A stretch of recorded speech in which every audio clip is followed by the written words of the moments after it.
keep it live, cause I thrive. I might just blow your mind tonight. I'm so hyped, but it's no hype. From this height, it's direct hits on sight. I'm your type, lend me your ears to show you that there's something in me. I'm not giving up, I'm standing right here, holding these days hostage, and I'll make this my year. We turning fear into love, and the love's in the air. I love doing this cause nothing compares, nothing can share that same type of feeling when you feeling them flares. They can't catch it, it's havoc. I rip to a tear, switch a scenario on stereos, I leave them impaired. Variables start to change and they're all in my range. I just gotta grab it, it's all mathematics. Every step is drastic, I make it fantastic. I'm trying to take your breath away, asthmatic. This is live through the stereo. Go and let it blow, blow through the stereo. I'ma let them know through the stereo. Yo, here we go through the stereo, stereo. This is live through the stereo. Go and let it blow, blow through the stereo. I'ma let them know through the stereo. Yo, here we go through the stereo, stereo. Yeah, just nod your head with it, so explicit and vivid. Every image is intricate, intimate. I put my all into it, no scrimmage and no rules. I'm a pro tool, hear my heartbeat, beat into the vocals. I'm so loco, lost my mind, oh no.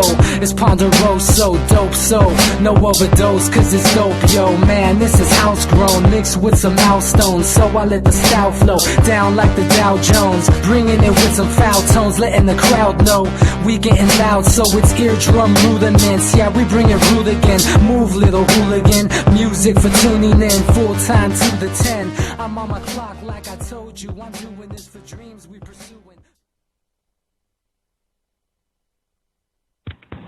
Hey everybody, welcome back to the Anti-Media Radio Show, once again with your host, Nick Bernabe, here on UCY.TV. Thank you all for tuning in. Make sure you also catch us on the antimedia.org/radio. We just edited the radio page because apparently our editor caught some typos in it. Sorry about that, but typos aside, our intentions are good. I know the path to hell is paved in good intentions, but I assure you we seriously do have good intentions. Anyway, oh man, really happy to be back with you. So many things going on that we're going to talk about tonight. First, we're going to go into what's going on in North Dakota, and we're going to briefly go over that. Anybody out there listening tonight is actually there in North Dakota at the pipeline standoff. I encourage you to call in. We're going to be taking a couple calls tonight from our listeners. The call-in number is 718-717-8296. Please just, if you do get on the line, mute your microphone. Make sure the radio is not playing. Otherwise, we're going to get some feedback. It's going to mess up our audio. But if you do get on, especially if you're in North Dakota, just give us some time and we'll get to you based on your area code. Because we want to talk about what's going on up there, because this is turning into a big event. And, we're going to have to see how it plays out there. It's turning into a big standoff between the government, big oil, and Native Americans. And other activists are showing up. We've got a couple people on our team that are heading there right now. I don't think they're there yet. We're trying to get word back from them. It's kind of tough getting communications right now because I'm also hearing that they're trying to shut down some cell phone connections out there and stuff like that. We don't know what exactly is happening, but we're going to get updates as soon as we can. But either way, we're going to talk about what is going on over there, what we do know. The first thing that we do know is that the mainstream media is not talking about this, and I just that really blows my mind. Our longtime co-host DB Schwartz is a little bit closer to the area, and he's joining us on the line tonight. DB, what's going on, man? What do you know about what's going on up there in North Dakota? Yeah, basically they're like an 8-hour drive from here, and I know essentially most of the Plain tribes have come together. They've cut off their water supply, and now they're using jamming, like you've said. But it's super important because the river that they're talking about, essentially crossing that could potentially burst and poison that river, it's essentially an artery into a huge aquifer. And that aquifer runs underneath Iowa, Nebraska, Minnesota, part of it, and then Illinois and stuff. Basically what it does is it feeds the breadbasket of our country with an underground ocean, essentially, of fresh water. So you can imagine what would happen if we had a problem there where now our food production's cut in half. Does anyone see that as potentially dubious? I mean... Yeah, that does seem like not a good idea. DB, I wanted to, I don't know if your mic got cut there or not, but I wanted to ask you about our introduction meme tonight, kind of shed some light on the hypocrisy going on with the media coverage. I mean, just recently in Oregon, there was this standoff with the feds between this white militia up there that, you know, they were occupying some federal building, which was like, you know, some museum or nature center or something like that. And it was like a media frenzy. It's like, everybody, let's talk about these white guys that are, you know, holding up this building and not letting people go see the birds and stuff.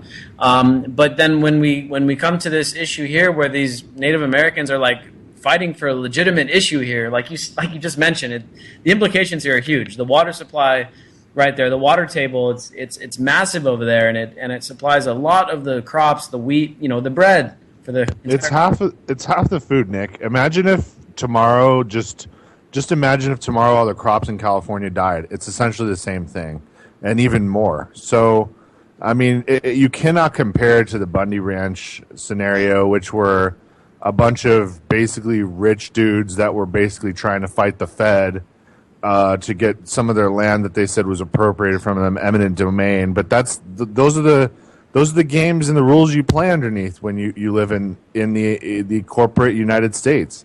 If we want to take the country back, it's not going to be with a handful of cowboys at a nature preserve. It would be what's going on right now if other people would get over there. Yeah, so, you know, why do you think, what is with this media coverage, man? Because this is just ridiculous. We have a story up about it on the anti-media. Native Americans successfully block oil construction pipeline. Media silent. This went out late last week, but it got a huge amount of people reading it and a lot of shares, and went pretty viral. But people are kind of catching on to this media bias, and I have my own theory, but I wanted to see what you think about this. Well, I mean, what affects real change? I mean, actually blocking that pipeline would really do something major, and it would set a precedent. The other thing was just like a circus. It was honestly had so many psyop connotations to it, trying to get people riled up, trying to get people to form militias that were armed and go against a government which has obviously drones they can call in, and did, for surveillance, and probably could have fired on the Bundy situation any time, dude. It's one's a circus and one's the reality of what we could do to affect change. We could physically get in the way. They're using horses.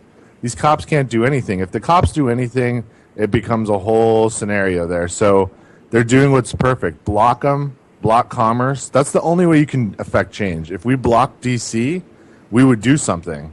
But getting violent with them is what they want, and petitioning and voting and all that other stuff is so passive that they'll just find a way to cook the books for the results. Oh, man. Yeah, great point. Let me bring in a couple of our... like I said, we're going to be trying to solicit some calls here from anybody that's listening out in North Dakota. Hopefully you can still get your phone to connect. If you're listening on your computer, keep in mind you can listen to the show on your smartphone.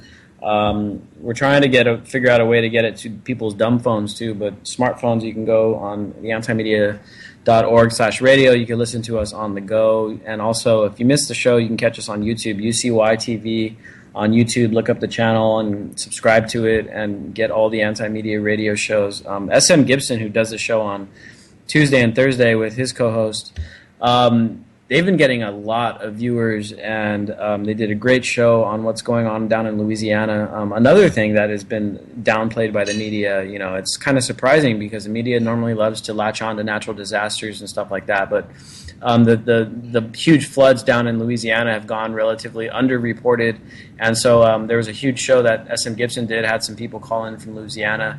That got a bunch of people listening and donating, and we've mobilized people to go down there and actually help, so that's like really good news.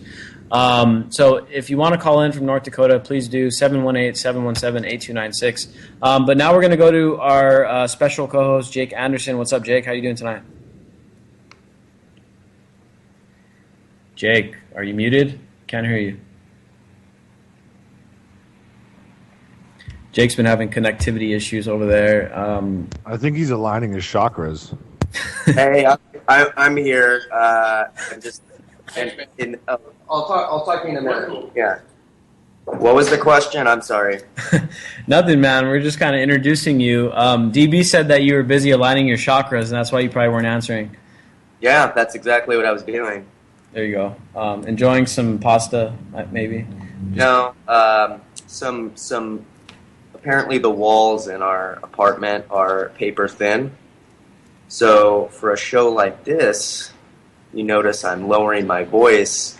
I guess all of my neighbors can hear me loudly pontificating crazy political theories. So I'm going to have to get some soundproof insulation. But no, I'm really interested in the Native American protest thing. I'm woefully uneducated about that, so I'm going to read the article right now. Cool, man. So, the first theme I want to talk about, because we've got our promotional meme for the show, is talking just simple, abstract theories about why is the mainstream media not talking about this standoff in North Dakota, yet at the same time they were like in a media frenzy about these guys this militia that recently in Oregon was taking over that building. Jake, I wanted to get your thoughts on, what do you think is causing this? Well, there's clearly, I think, an incentive for the government to kind of utilize the vitriol of right-wing militias to, clamp down on a number of civil liberties. For one, it stigmatizes the idea of us organizing in the first place for protest. Because they're using particularly, cantankerous bunch that most Americans don't agree with to do it. They're also able to clamp down, of course, on Second Amendment issues. And just in general, it makes the idea of organizing look bad, and it makes the government look good, because look at the people who are anti-government. On the other hand, the Native Americans in this, protest are speaking of a systemic issue that goes across the board, which is how the U.S. is stripping indigenous cultures of environmental rights and which are then privatized. So there's clearly an incentive for them to use the media to glorify one, while not using the media at all to silence the other. Great point, man, and that's kind of what I was thinking too. The thing that went on in Oregon, and I think one of the guys from Bundy Ranch wound up going up there, and then he got arrested, and then the Lavoy Finicum guy ended up getting killed by the FBI, and all that stuff was on video too. Really sad what happened to that man, but you're right. I think the government and of course the media, which is the mainstream media in the United States, has become an extension of kind of U.S. government propaganda. It hasn't got to the point where we can call it state-run media yet. There are several outlets like Voice of America that actually literally are U.S. state-run media, but New York Times, mainstream media, it is kind of an extension of U.S. propaganda, and by publicizing what was going on at that ranch or up at that place in Oregon with this white militia, it was really advantageous because they could demonize gun rights. They could say, hey, look at these crazy right wingers, and look at these, look what they're doing. It had the leftists, and I remember so many of my so-called progressive friends on Facebook were calling these guys in Oregon. They were calling them terrorists. They were saying, why haven't these guys been killed yet? The government needs to just storm the place and shoot anybody that doesn't surrender. I mean, I was horrified by the comments I was seeing on my news feed. And then at the same time, looking at how polarized the country is, and this is kind of the theme I'm heading into here. You've got other people that I also see on my news feed that are right-wingers or alt-right wingers and things like that are talking shit about the Ferguson protesters, the Black Lives Matter movement, and saying, why don't we just run these people over when they block freeways and block streets? It kind of just goes to show how damn polarized and manufactured this sentiment is, because in reality, if you look at what the protesters were talking about in Oregon with this right-wing militia, and you look at what the Black Lives Matter movement stands for, the the movements aren't that far apart ideologically. They're actually both kind of fighting for like rights, and they're fighting for equality in some way or another.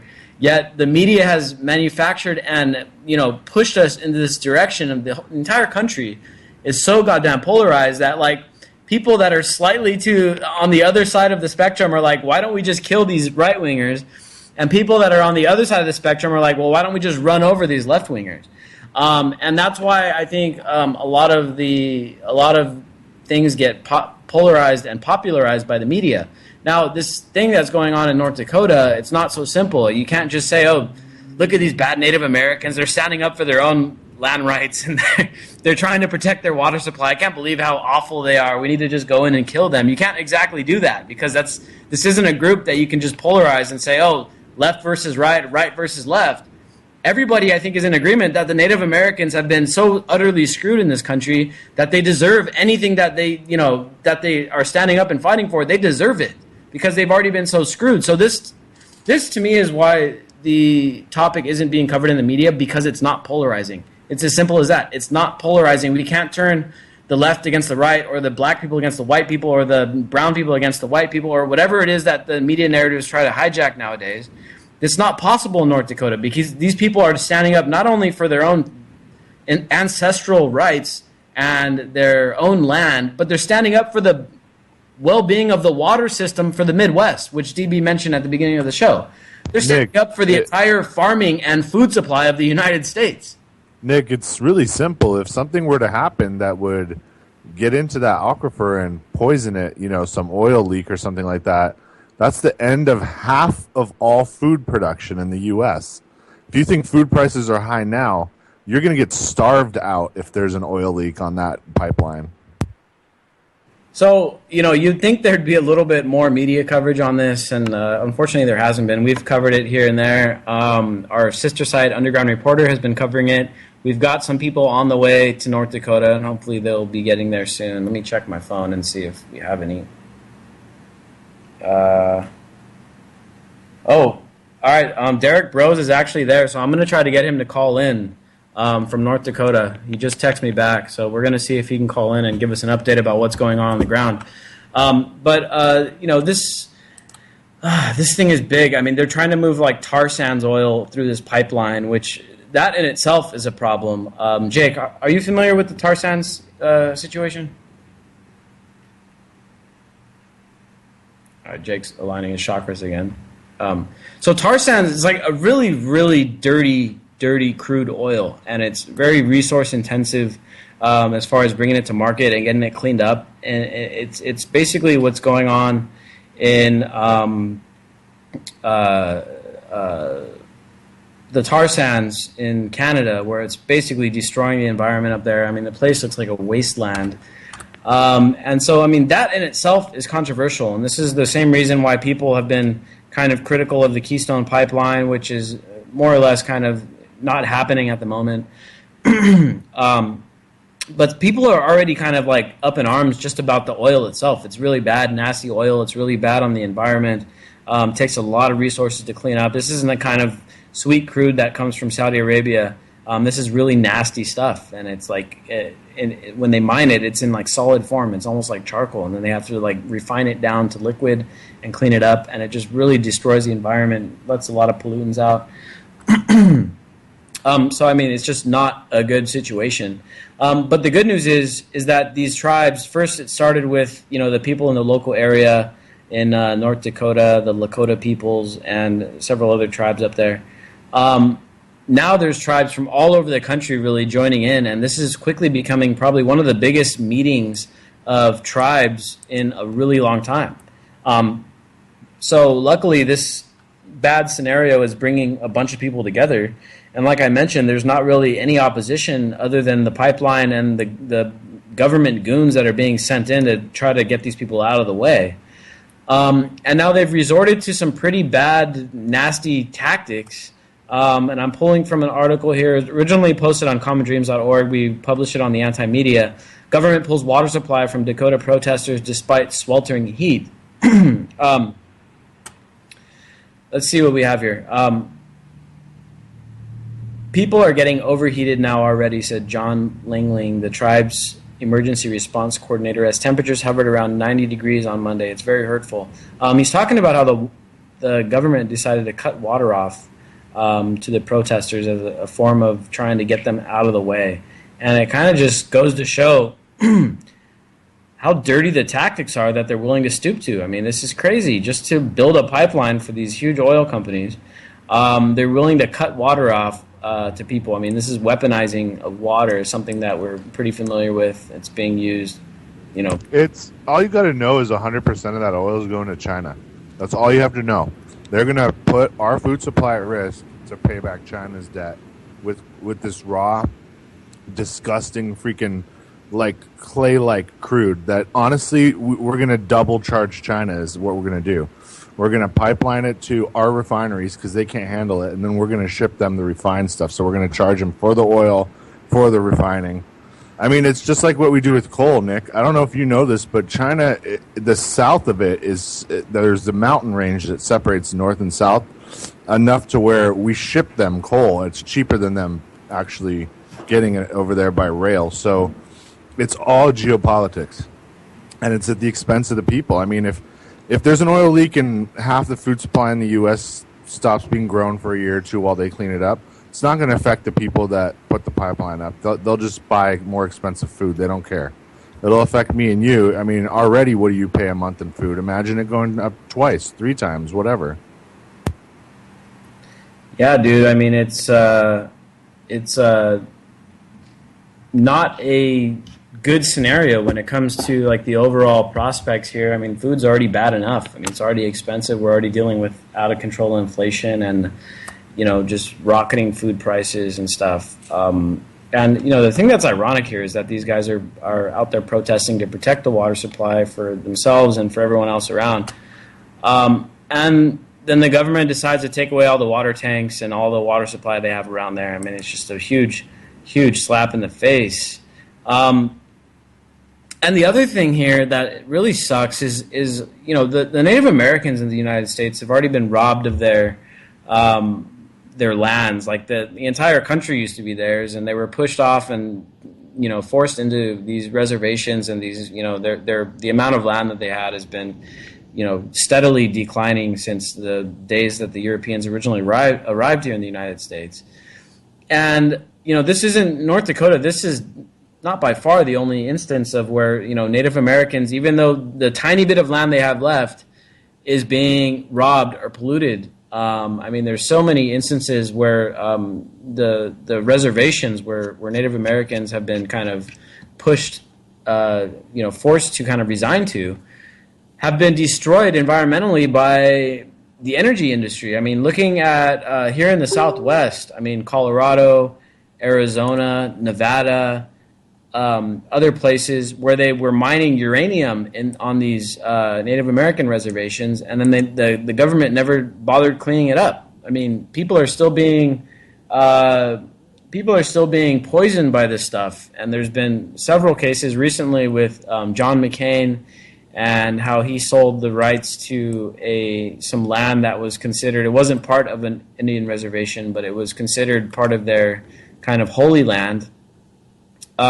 He sold the rights to a multinational mining company so they can go in and mine it for copper and other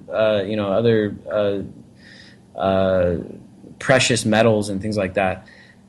So it's the screwing over of Native Americans has been, you know, centuries in the making, but it's not going to stop. It's not stopping, and it's just continuing to be, you know, worse and worse. Even the little bit of land they have left, it's like anytime they want, the government comes in, it's like, oh, eminent domain, we're taking your land, we're going to build a pipeline through it, or we're going to go mine the shit out of it, or we're going to, you know, let this uranium mine just pollute your area the whole time and not clean it up. I mean, how many places, how many different sites does there have to be in the United States where Native Americans are getting the short end of the stick, their places are getting polluted, before people start saying, you know what, enough is enough. Like, we need to stop letting this happen. I mean, what's it going to take? It's just ridiculous. Environmental justice in general, I think, it's kind of incredible how long it's taking for it to be at a breaking point where people just aren't going to take it anymore. I guess it's going to be the point where their houses are flooding, and I guess people truly don't care unless it's literally killing them. And even that, I mean, the thing going on down in Louisiana, it's like, does anybody even give a shit about the people in Louisiana and what they're going through right now? Doesn't seem like it, really. They use propaganda to say that it's not climate change. Even though every single scientific model ever created shows that it's from carbon emissions, they still somehow the alt-right movement. I loved your post about that earlier, by the way. They spin that, but yeah, it's environmental justice is not going to be felt for a long time, unfortunately, in my opinion. And what they're going to do is they're going to circumvent what would actually be a movement and do something like slap a carbon tax unilaterally on everything that burns carbon, and that's everything. And if you think people right now that are stuck in a shitty position with student debt and they don't make enough money to get by can go buy a Tesla, you're out of your mind. So overnight, you're going to see everybody get relegated to either scooters or the bus, and the rich are going to just go to Teslas. And my opinion on a carbon tax has definitely shifted. As I see now what they're trying to do, but it's not a good situation. Huge problems with the carbon tax. I mean, it's carbon tax is something that the biggest players can survive, and everyone else that's trying to compete and provide innovation in the industry they'll bite the dust. Even the moderately wealthy will be totally fine, but anybody that's middle class or below, you're just going to get squeezed out by energy, food, and healthcare, and you're going to have a permanent poor class simply because of policy. If we had some things like Europe had, a social safety net, a lot more people would be doing a lot better off. But you're brainwashed into thinking the military deserves 57% of our GDP. You know what? I was just reading an article by who's the guy that tweeted that he would write the defense of the drone strike that kills Assange? Grunwald. I was reading this article by Grunwald, and it's basically an impassioned defense of the Obama years, and he was, making all these claims about the environmental progress that Obama has made, and I don't know. It feels like greenwashing to me. I don't think Obama has done as much as some people might like to think in terms of pushing environmental reforms, if that's how you want to go about it. I mean, how much environmental damage do Hellfire missiles do? Right. Yeah. I mean, that's one thing, dude. And that's where the hypocrisy really lies. And these governments can't sit here and looking at the Rio Olympics. I mean, the opening ceremony from Brazil is like, oh, we need to do more about climate change, and we got to really clean up our act when it comes to the climate. Brazil is one of the worst violators of the climate. They're chopping down the rainforest. Like they're almost they're going to chop down the whole rainforest if they continue the rate they're going. How many millions of people flew in?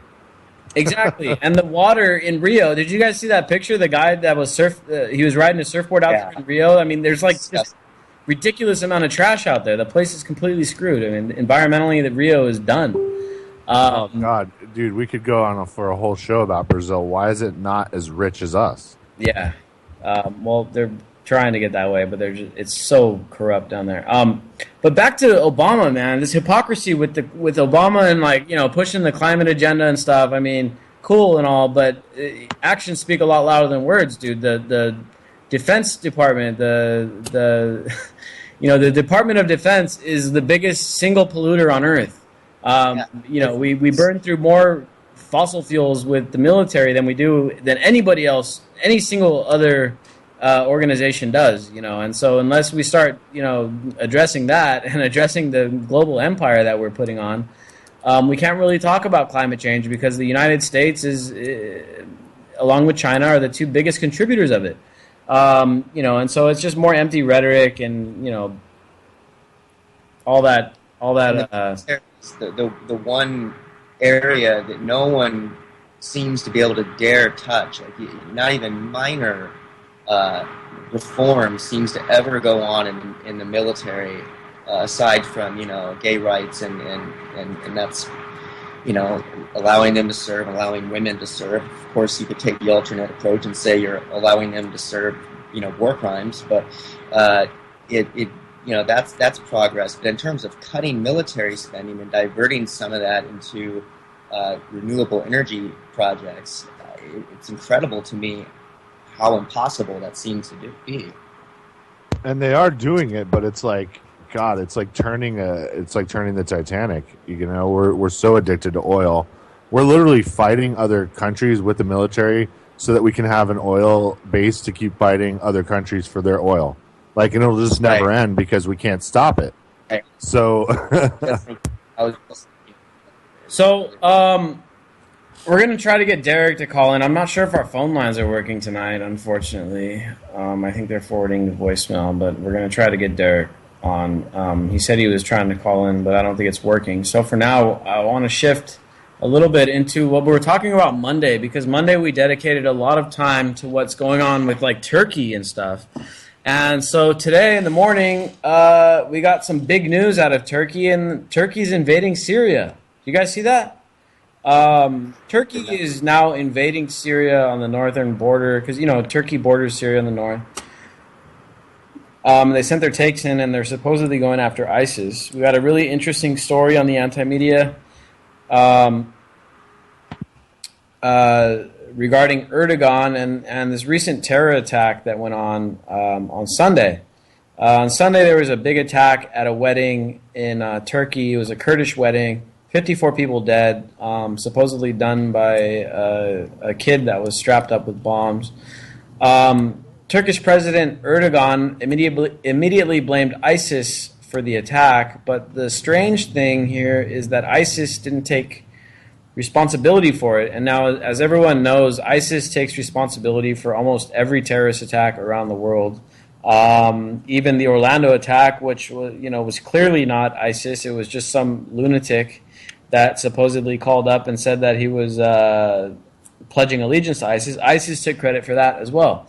So the fact that ISIS hasn't taken credit for this attack is very interesting here, even though Erdogan has immediately blamed them without even, seemingly as if there was no investigation. It was just immediate, like, oh, it was ISIS.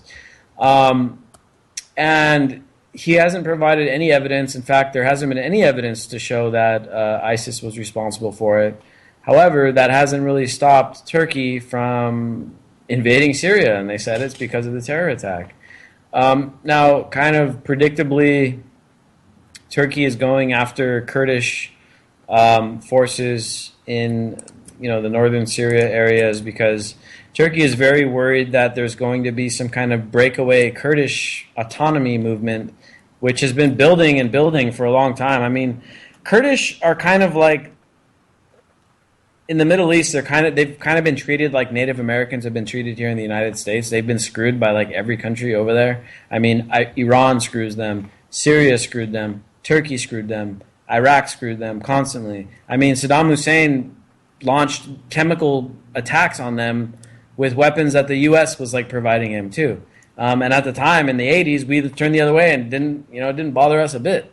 That was back when he was our ally, but the Kurds have been screwed for a long time. So it's not a big surprise that the Kurds are trying to move and, kind of consolidate their movement into a autonomous country for themselves where they're not ruled over by Iraq or Syria or Turkey or Iran. I mean, their territories, the Kurdish homeland kind of is on the mountains that kind of straddles all of those different countries. So they're screwed by all of them. And so the Kurds, especially in Turkey, I mean, the Kurds make up, I think, about 20% of the Turkish population, and they've been a thorn in the side of Erdogan since he took office. In fact, I mean, the Kurdish party, political party, is the single greatest reason why Erdogan hasn't been able to turn that country into a dictatorship yet, because they maintain a strong political presence over there, and they're the only party preventing him from turning it into Saudi Arabia over there. So, Erdogan blames this attack on ISIS. He starts bombing and invading Syria now, but instead of going after ISIS, he's going after the Kurds. I mean, DB, what do you make of this? Yeah, it's going to be crazy. It reminds me kind of the Vietnam War buildup where the Viet Cong started going after the Hmong. I know you kind of know a little bit, and we've touched on them. They're a mountain tribe or a hill tribe in Vietnam that fought on our side, and they bore a lot of the brunt of the early and even the post-war casualties simply because they were already there. They were kind of like an insurgent force, and I just fear, for the Kurdish people, essentially, we'll use them in that same puppet capacity, especially in these pre-war months, because they're not moving all this armory and setting everything up to do nothing. Something will happen. It may be short-lived. It may be a couple days. I mean, who knows how advanced the stuff is we got moved around now, but they're going to pop it off, and they're going to use the Kurds, and I just feel for them, man. It sucks what position they're in right now. It sucks, dude. They've been screwed for centuries. They've been being screwed over there. And as you mentioned, they are being used now as a proxy force for the United States. I mean, because they're actually fighting for their homeland, they're very effective. I mean, they're a legitimate, organic counterbalance to ISIS and to every other government in the region, including the Syrian government, the Turkish government, the Iraqi, and the Iranian government. I mean, the Kurds are a legitimate counterbalance to all of those because they have that organic, incentive to fight for their own homeland, and that's why they're so effective. That's why they're kicking the shit out of ISIS. I mean, somebody once said it's kind of a weird thing to compare them to Israel, because Israel was plopped down and just kind of created out of thin air. So it's always going to be fighting its neighbors. But essentially Kurdistan, or what they want to create, would be totally organic. Those people have been there for thousands and thousands and thousands of years. So they totally deserve a homeland. If we are waving that as a carrot in front of them, I don't know. That's what it seems like sometimes. It definitely seems that way. And then, it's also been very important in Iraq that they've been trying to keep the Kurds in the north of Iraq as part of like the, Iraqi coalition government and stuff like that. But the fact of the matter is that the Kurds have been pretty much the most effective fighters against ISIS and against the Assad regime as well. But the issue here is that the Kurds aren't exactly trying to advance their positions and trying to conquer. They're not trying to conquer Syria. They're just trying to break away their homeland away from all these horrible governments. And so Turkey's kind of throwing their hat in this mess makes the whole situation even more convoluted than it already is. We talked about this Monday, very, very complex scenario going on in Syria. I mean, it's basically become World War III proxy war, basically. I mean, everybody is joined in, including China, obviously Russia, the United States, Saudi Arabia. All the big players are, bombing in Syria against each other.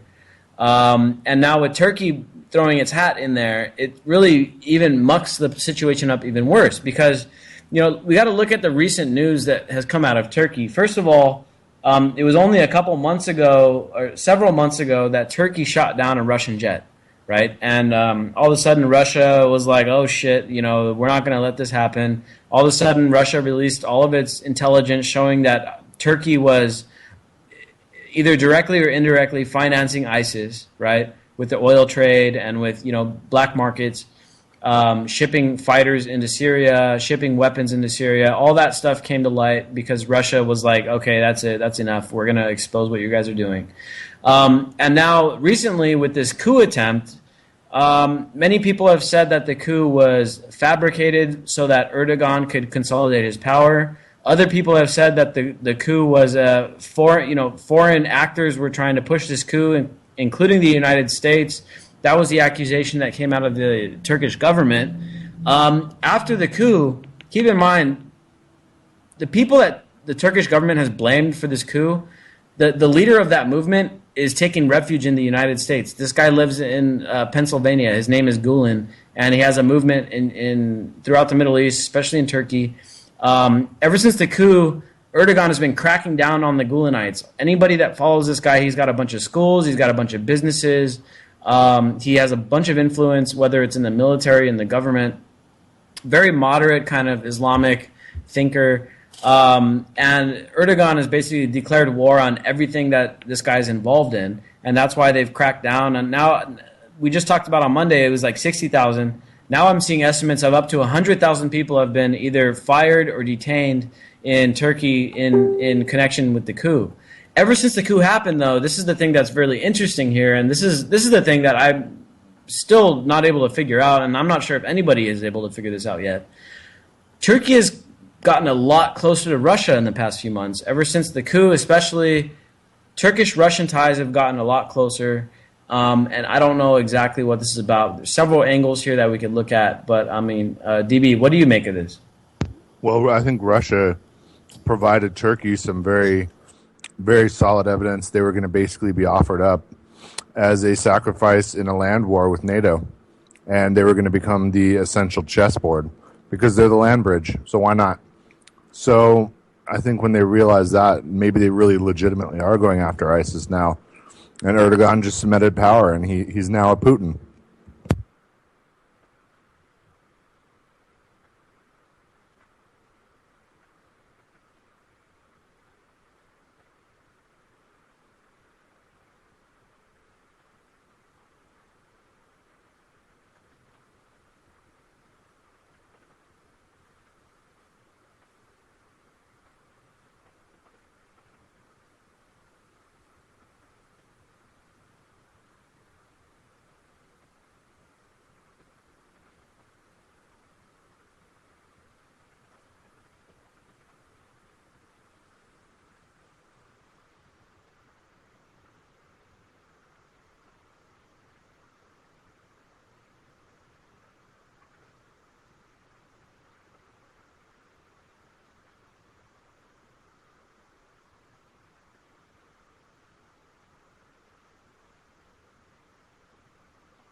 You know, the Saudi Arabians can't just go in there and, you know, bomb the government and knock them out. The United States can't be open about their intentions in the region. I mean, if the United States was honest about it, they would just up and announce to the public, hey, look, guys, we're going to go bomb the Syrian government. We're going to knock them out. We're going to build a pipeline from Saudi Arabia into Europe. We're going to cut Russia out. We're going to make a bunch of money, and you guys are going to share in it. Like, if they were honest about it, maybe the United States public would be like, okay, yeah, that kind of makes sense. But instead, they're like, okay, we're going to fund the opposition. We're going to support democracy in Syria. We're going to, supply the rebels and fund the rebels and stuff. And we're not going to say exactly why. We're going to say that we're trying to fight ISIS, but we're not going to tell you our real intentions about toppling the Syrian government to build a big pipeline. But Russia, the reason their foreign policy, even though they have way less resources than we do, their military is much smaller. They're not as technically advanced. They don't have nearly the budget we have, but they're more effective. And the question is why? Well, it's because they're more honest about it. They're honestly saying, we're going to prop up the Syrian government because our economic interests tell us that we need to do that. And the United States is over here like, we're going to give democracy to Syria, so we got to underhandedly, do this and do that, and we got to fight ISIS too. And so our foreign policy is ineffective because we're not honest about it, and we're not putting the resources out there and legitimately using them to our objective, which is to build a big pipeline to make a bunch of money for Saudi Arabia. We're not being honest about that. We're contractually obligated to never declare war again as of the results of our peace agreement with Japan after World War II. And a lot of people don't know that. So that was an agreement we made. They disarmed, and we said we would never declare war. And now, since we've kind of gone back on our word after 9/11, they've started to rearm. Has anyone noticed that? That's another thing we talked about a little bit last show, and that is something that's very underreported. Japan is quickly turning itself back into a militarist state, and there's some very fascist leanings growing in Japan. Wouldn't you, Nick? I mean, honestly, wouldn't you, if you were Japanese leadership, you're like, whoa, the rule of law doesn't apply to the U.S. anymore after 9/11. Like, it's now a witch hunt worldwide for a global war on terror that has no borders, no boundaries, no actual enemies, just an ideology they want to crush. And that involves killing like half the world. So, yeah, let's rearm. Seriously, right? It's like a free-for-all. I mean, we're not setting a good example here for the supposed free democratic world over here in the West.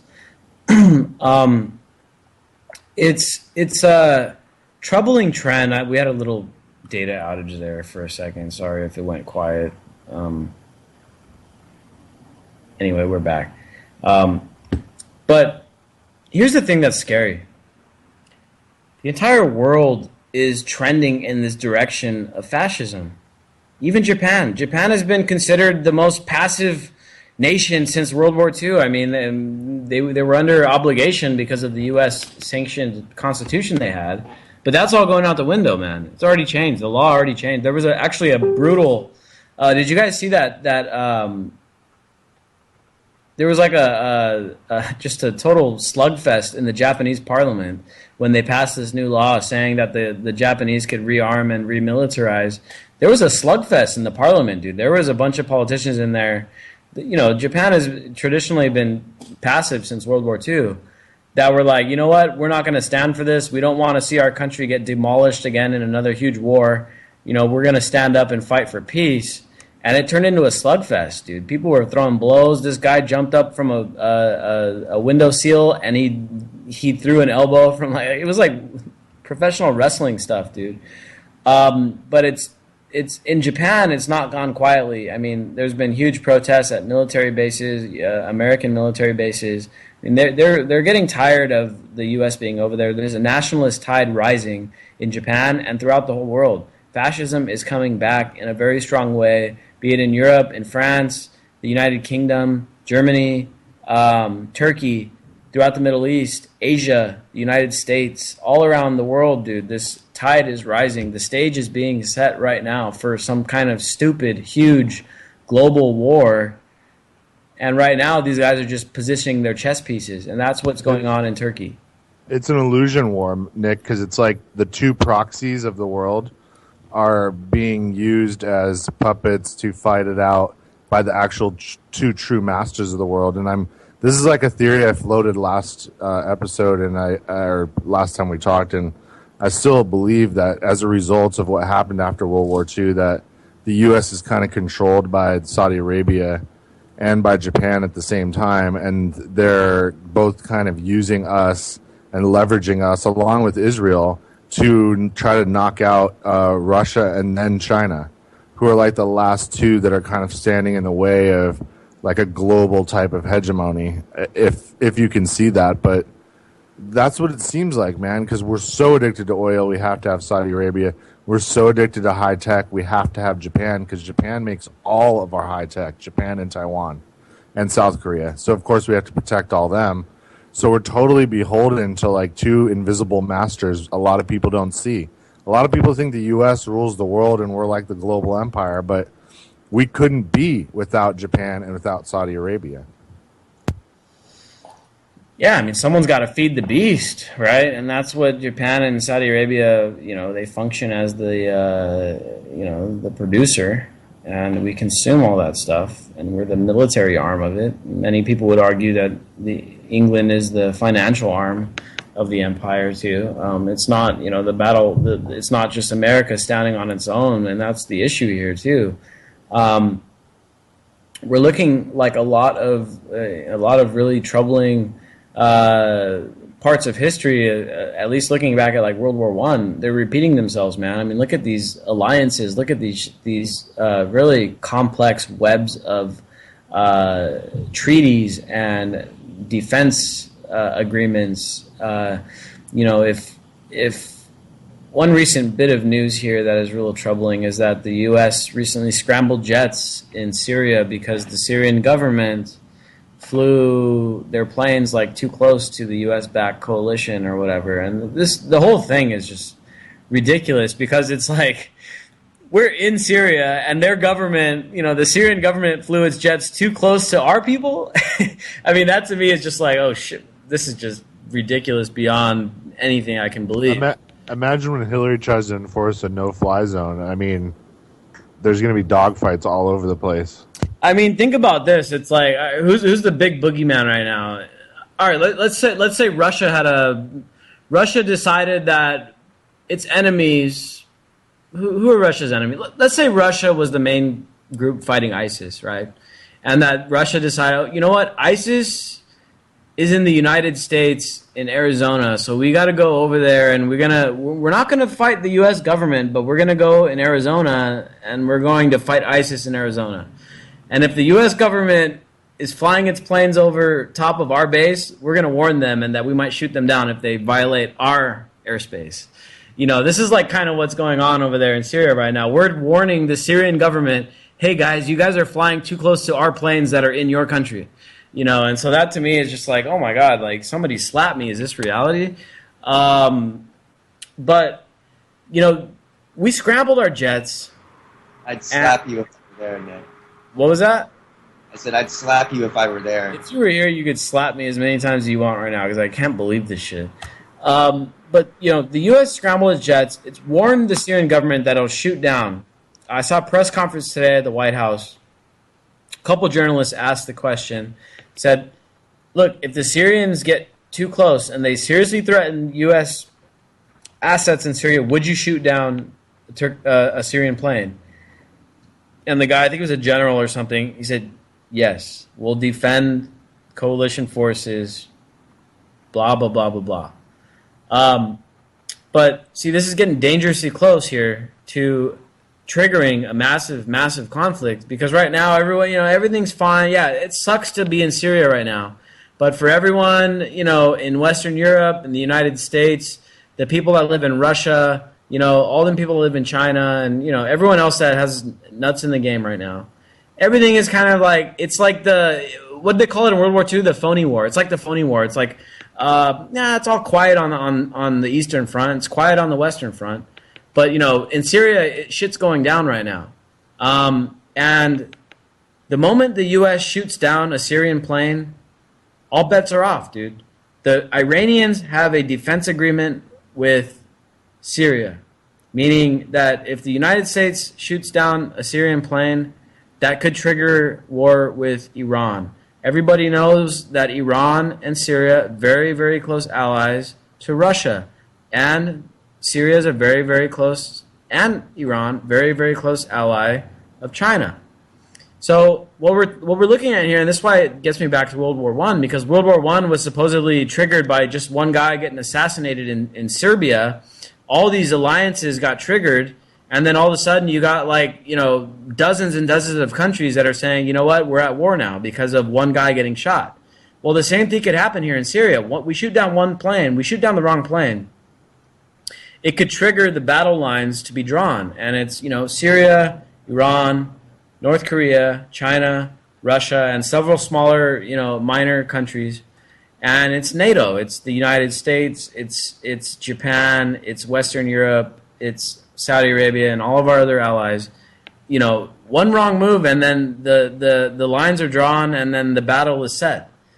So all this positioning right now, yeah, it's a quiet war here in the United States. We don't have thousands of people dying over there. I mean, yeah, guys are still dying in Afghanistan here and there. More people are dying. More U.S. soldiers are dying from suicide right now than are dying in battle, which is a tragedy in itself. But, I mean, we're not having, massive casualties.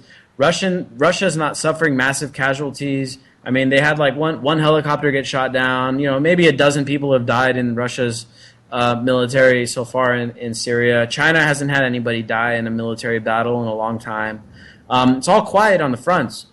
But, the stage is being set right now in the Middle East, dude. And this is something, especially if Clinton gets into office, I mean, it's almost a surefire bet that something much bigger is going to be triggered because she's already pretty much telegraphed her intention to put a no-fly zone in Syria. And that is going to instantly trigger major conflict with Iran and therefore Russia and China. So, what we're dealing with right now, and we're overdue.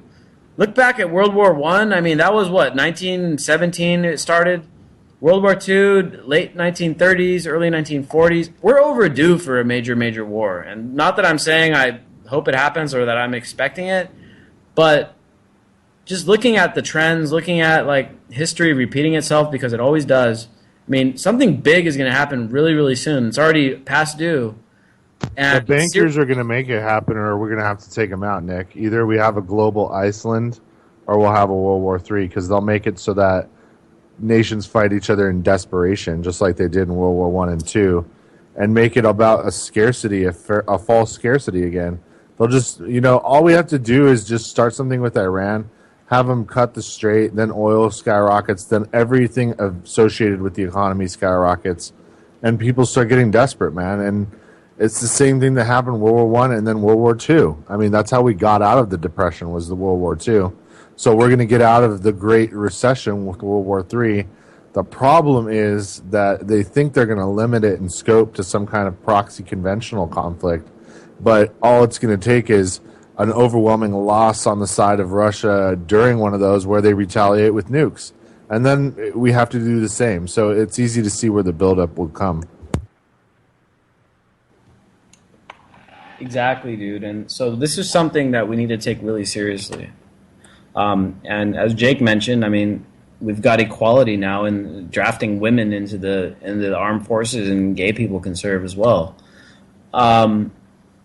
This is something that, and let's face it, the United States is still the single biggest economy and the biggest military power. And I've actually heard a Afghani activist talk about how the U.S. public is the most powerful entity, and it's true. We just